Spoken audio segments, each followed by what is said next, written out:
Bienvenidos una vez más a Doctrina Católica Tradicional y comenzamos con nuestras oraciones.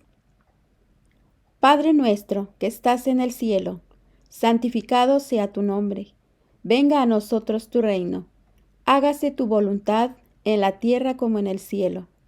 Danos hoy nuestro pan de cada día. Perdona nuestras ofensas, como también nosotros perdonamos a quienes nos ofenden. No nos dejes caer en tentación, y líbranos del maligno. Amén. Ave María, gratia plena, Dominus tecum, benedicta tu in mulieribus, et benedictus fructus ventris tui, Iesus. Sancta María, Mater Dei, ora pro nobis peccatoribus, nunc et in hora mortis nostre. Amén. Sancte Micael Arcángele, defendenos in praelio. Contra nequitiam en insidias diaboli, esto presidium.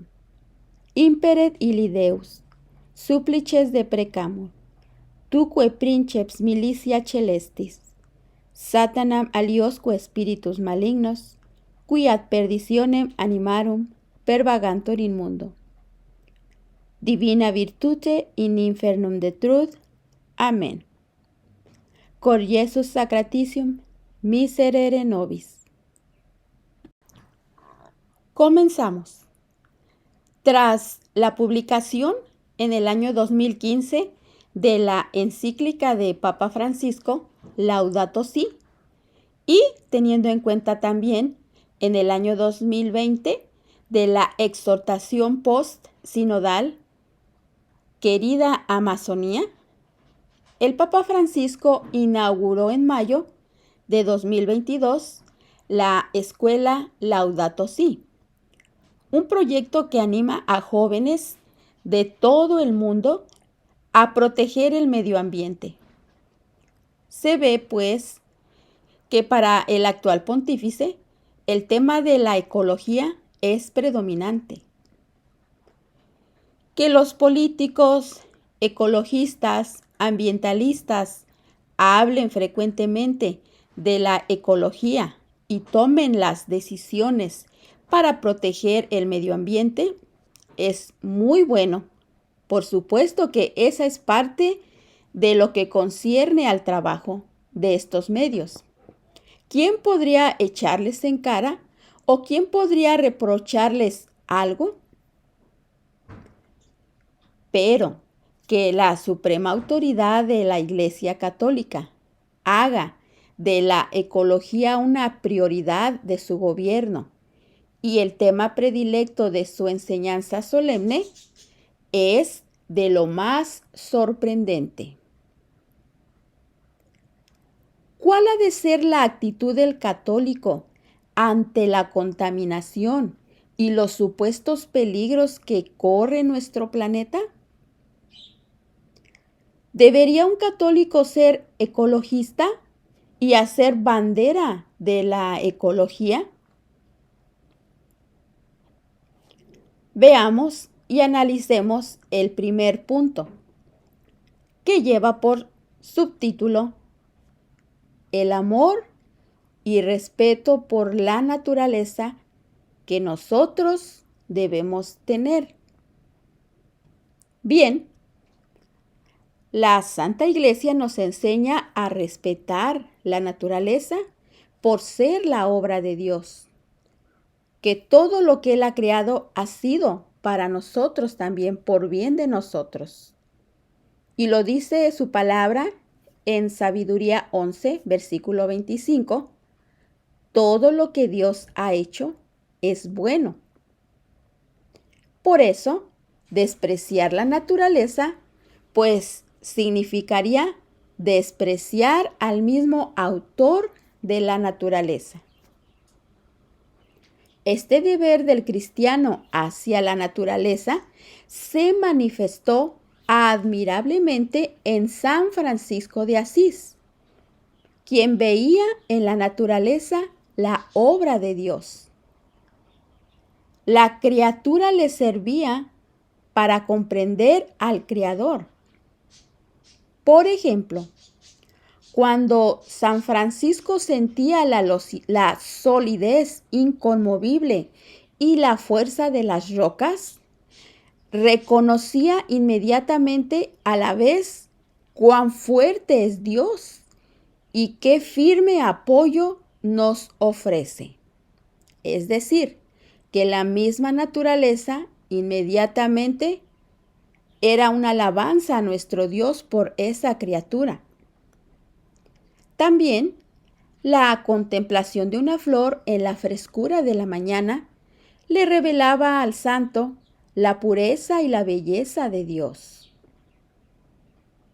Los piquitos de los polluelos, abiertos con ingenua confianza, en los nidos de los pájaros, le hacían comprender la infinita ternura del corazón de Jesús. San Francisco de Asís quería también que toda la naturaleza se uniera a su acción de gracias a Dios, a su Creador. En Asís, entre los olivos de la Porciúncula, exclamaba: «Hermana cigarra, debes cantar las alabanzas de Dios». E inmediatamente su hermana la cigarra se ponía a cantar, hasta que el santo le decía que se callara. San Francisco de Asís veía asimismo en las criaturas símbolos de realidades divinas. Por ejemplo, amaba el agua porque le recordaba el sacramento del bautismo y la limpieza del alma. Por eso, cuando se lavaba las manos, elegía un lugar donde las gotas de agua que caían de sus manos no pudiesen ser pisoteadas. Cuando un hermano talaba madera en el bosque, le pedía que dejara una parte de cada árbol para mantener la esperanza de que este árbol volvería a reverdecer en memoria de la cruz del Gólgota.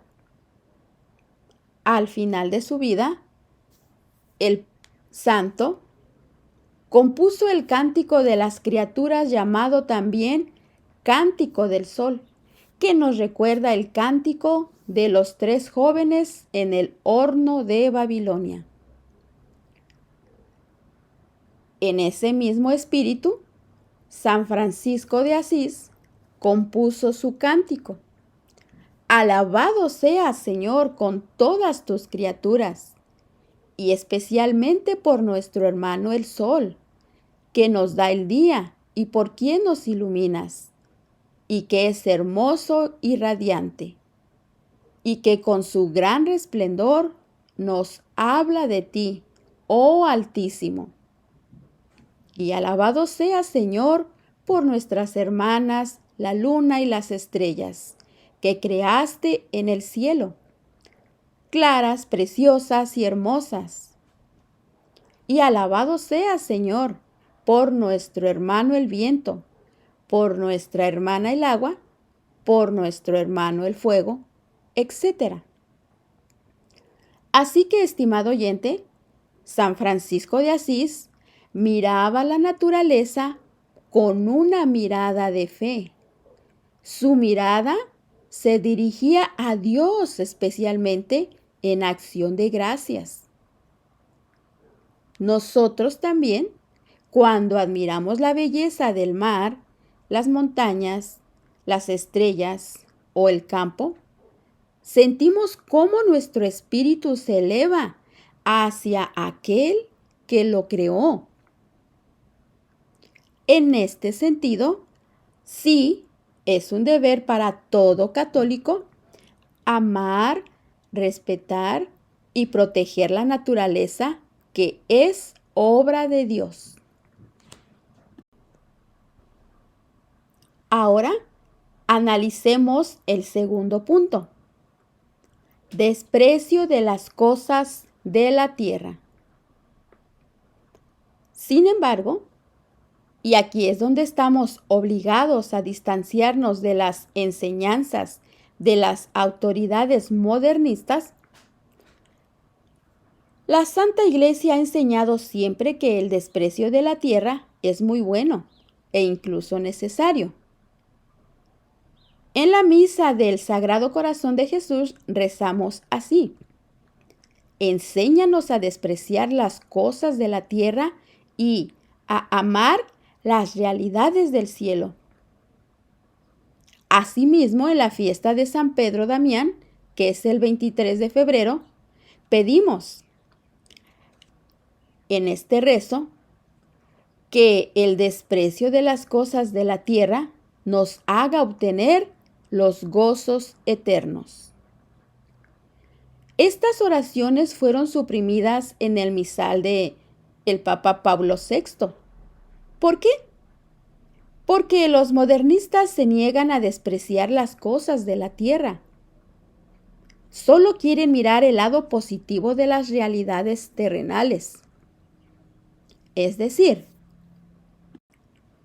su mirada es desequilibrada y utópica, de un optimismo que deja de lado la dimensión sobrenatural de nuestra vida humana.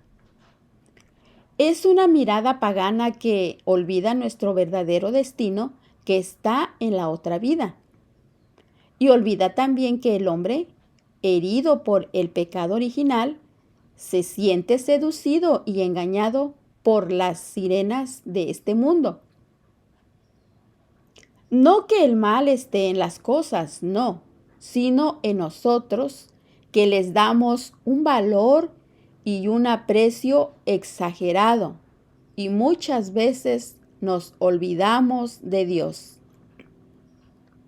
Por esta razón decía San Pablo a los colosenses: busca las cosas de arriba, saborea las cosas de arriba, no las de la tierra. Y San Juan de la Cruz, en su libro Subida del Monte Carmelo, explica bien cómo la fe sobrenatural nos hace considerar el mundo de esta manera.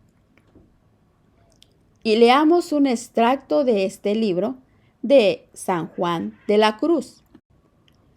Toda la bondad de las criaturas del mundo, comparada con la infinita bondad de Dios, se puede llamar malicia, porque nada hay bueno sino solo Dios. Y toda la sabiduría del mundo y habilidad humana, comparada con la sabiduría infinita de Dios, es pura y suma ignorancia, según escribe San Pablo a los Corintios, diciendo: la sabiduría de este mundo delante de Dios es locura. Y todo el señorío y libertad del mundo, comparado con la libertad y señorío del Espíritu de Dios, es suma servidumbre, angustia y cautiverio. Y todos los deleites y sabores de la voluntad en todas las cosas del mundo, comparados con todas las deleites que es Dios, son suma pena, tormento y amargura. Y todas las riquezas y glorias de todo lo criado, comparado con la riqueza de Dios, es suma pobreza y miseria. Y así, el alma que lo ama y posee es sumamente pobre y miserable delante de Dios. Y por eso no podrá llegar a la riqueza y gloria, que es el estado de la transformación en Dios. Esta es parte del libro de San Juan de la Cruz. Y estas palabras son un eco de la palabra de Dios en Eclesiastés, en la cual dice: vanidad de vanidades y todo es vanidad. De hecho, los bienes de la tierra son corruptibles, precarios, efímeros, fugitivos, insuficientes, vanos, irrisorios y engañosos. Enseguida, reflexionemos el tercer punto. ¿Cómo conciliar estas dos obligaciones aparentemente contradictorias? Veamos. Así pues, por un lado, los bienes terrenales son amables y respetables, mas por otro lado, no son más que vanidad y estorbo para nuestra salvación. ¿Cómo las cosas de la tierra pueden ser a la vez amables y despreciables? Preguntémonos. ¿Cómo salir de esta contradicción? Gracias a un don del Espíritu Santo, que es el don de ciencia. El don de ciencia nos hace tener un juicio correcto de las criaturas, dando una justa valoración de las cosas creadas.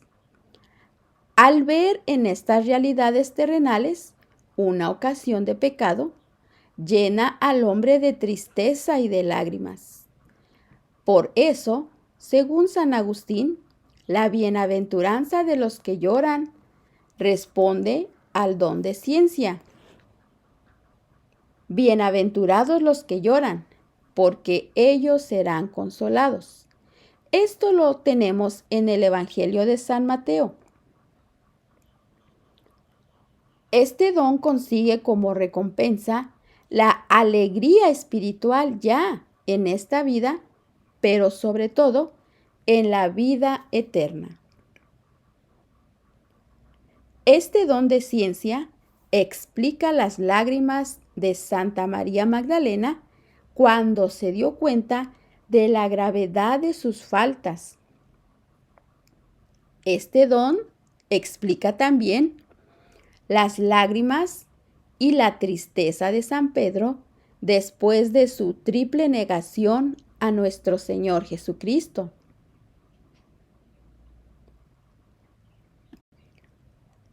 Estos dos santos lloraron su apego desordenado a los bienes de la tierra, que les hizo descuidar su deber y traicionar el amor que debían a nuestro Señor. Estimado oyente, el llanto y la tristeza por la vanidad de las cosas terrenales y por el apego excesivo de que nos sentimos llenos es una señal de que tenemos un juicio lúcido sobre las criaturas. Es decir, que ahí estamos aplicando el don de ciencia por gracia de Dios. Los insensatos, por el contrario, ven en las criaturas, en todo lo creado, la meta de la vida. Por eso ponen toda su esperanza en la vida terrena. Gastan todas sus energías para mejorar la vida de los hombres en esta tierra,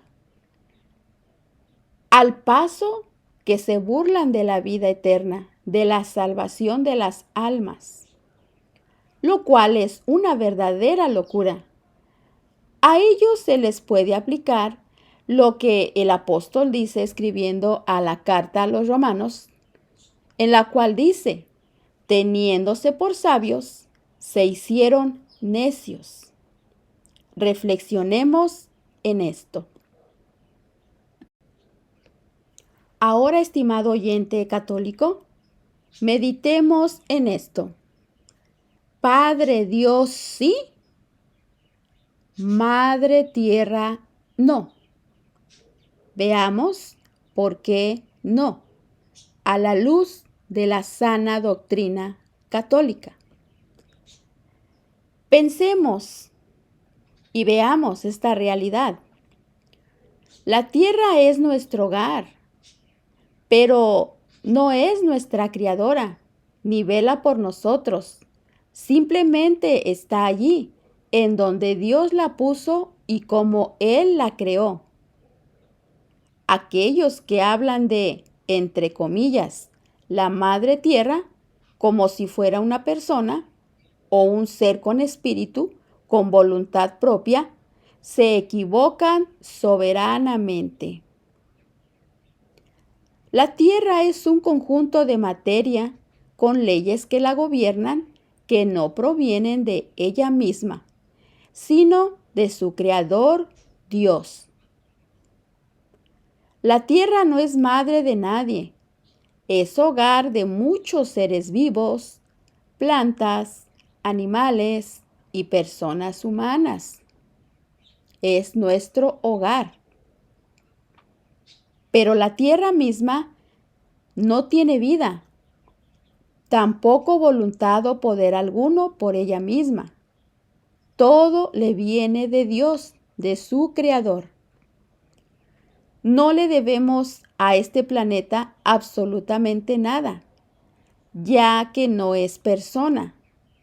No hace más que seguir las reglas y cumplir su función que le fueron diseñadas e impuestas por Dios, su creador. Claro que agradecemos a Dios por todas sus dádivas y por toda esta creación. Pero es importante también esto por la deificación que se hace de nuestro planeta de parte de algunos grupos con ideas extravagantes. Lo malo es que hay personas que ingenua y entusiastamente le rinden culto, pleitesía, incluso hasta llegar a posiciones realmente fanáticas. No tiene sentido alguno y eso debemos poner mucha atención y estar alertas. Igualmente se habla de otra madre que no puede ser tal y que es una versión más amplia que abarca, digamos, la creación material entera. Y así hemos escuchado la madre naturaleza, ¿verdad? Yo creo que varios escuchamos ya ahora esta frase. No hay tal. La naturaleza es el conjunto de obras de la creación de Dios. Todo viene de Dios, no siendo persona, sin poder, sin vida propia, sino que Dios se la ha concedido, sin voluntad, tampoco es madre de nadie. De hecho, se sustituye al Dios personal por diversas personalidades supuestamente poderosas, según ellos espíritus capaces de regir la vida del mundo. Pero estas personalidades son cosas o fenómenos naturales como la luna, el relámpago, etc. Y que a su vez, según ellos, son espíritus supuestamente contactados por gente que practica el espiritismo, chamanes, etcétera, que controlan las voluntades humanas y hasta el punto, sobre todo, del espíritu del mal, de las tinieblas. Pongamos atención y cuidado en esto, que es anticatólico. Estimado oyente católico, no podemos caer en este juego anti-Dios con la aceptación de este tema de la madre tierra o la madre naturaleza que aparece porque así se asemeja como algo poético, espiritual, de alto contenido humano o de comprensión responsable del valor del planeta en que habitamos. Veamos, pues, que la naturaleza y la tierra pueden alejarnos de Dios si los consideramos sin fe con una mirada pagana. Si no reconocemos que todo esto tiene un lugar inferior ante Dios, porque todo esto es creación de Dios, tienen un creador y por voluntad de Dios es que tienen vida y sirven a la humanidad. El principal peligro consiste en concederle más importancia a la materia que al espíritu. al cuerpo que al alma, a lo que es corruptible y a lo eterno. Veamos un ejemplo de esto precisamente y comenzamos con un pequeño ejemplo. Un ecologista trabaja con celo por reducir la emisión de dióxido de carbono, lo cual puede ser digno de aplaudirle y de reconocerle, pero con este fin, pues no envía a sus hijos al catecismo, ni tampoco asiste a misa los domingos para limitar sus contaminantes viajes en coche. Para él, la calidad del aire es más importante que el alma inmortal de sus hijos, que deben tener una preparación espiritual encauzada a nuestro Dios. Es aquí donde nosotros tenemos que poner un balance y saber reconocer cuándo debemos rechazar la creación de Dios en este sentido. Es aquí donde aplicamos el desprecio de las cosas de la tierra, no para aniquilarlas, no para destruirlas, sino darle el valor primordial a la vida eterna, a la preparación del alma y por consiguiente cuidar y respetar el planeta, la creación que Dios ha puesto para nuestro bien.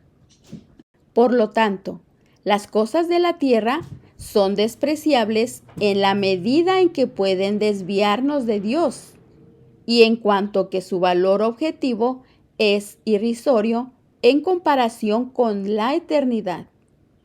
Y estas mismas cosas son amables y respetables en cuanto provienen de Dios y tienen que conducirnos a Dios. Resumiendo, católico, si la ecología consiste en respetar la naturaleza y sus leyes, entonces todo católico sí debe ser ecologista. Pero si la ecología consiste en darle más importancia a nuestro planeta que a la vida eterna y poner por encima la creación antes que a Dios, y tal es el significado que se le da actualmente, que es lo que estamos viviendo, entonces hay que rechazarla. La preocupación por el medio ambiente en un cristiano no puede ser una prioridad. Es importante y debemos cooperar, pero no es la prioridad. Oigamos a nuestro Señor. No se preocupen diciendo, lo dice en el Evangelio de San Mateo, capítulo 6. ¿Qué comeremos o qué beberemos? ¿O con qué nos vestimos? Pues los gentiles son los que se preocupan por todo esto. Qué bien sabe nuestro Padre Celestial que tenemos necesidad de todas estas cosas.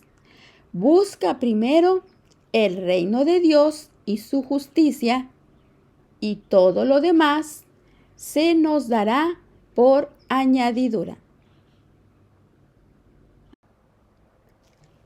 Esta enseñanza, esta reflexión, pertenece al padre Bernard de Lacoste, sacerdote de la Fraternidad Sacerdotal de San Pío X.